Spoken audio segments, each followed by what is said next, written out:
Welcome to Samba Samba. Enjoy the video. In this video, I will explain how to set up an M1 Finance account. First, download the M1 Finance app or navigate to their website.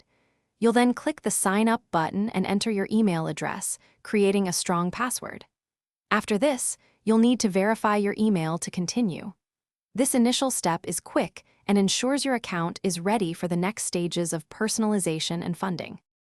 Next, you'll provide essential personal details like your full name, current address, and social security number for verification. Then, select the type of account you wish to open, whether it's an individual brokerage account for general investing or a Roth IRA for retirement savings. Carefully review all the terms and conditions, then agree to them to move forward with your application.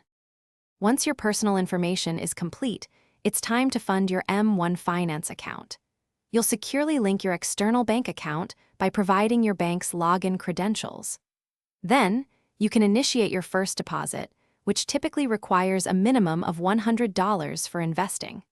Setting up recurring deposits is a smart way to ensure consistent growth over time, helping you reach your financial goals. Finally, you'll build your investment portfolio, known as a pie on M1 Finance. You can choose from various expert-built pies or design your own custom pie by selecting individual stocks and exchange-traded funds. M1 Finance then automatically invests your deposited funds according to the specific allocations you've set within your pie, making investing simple and automated. Thanks for watching. Consider subscribing if we helped you.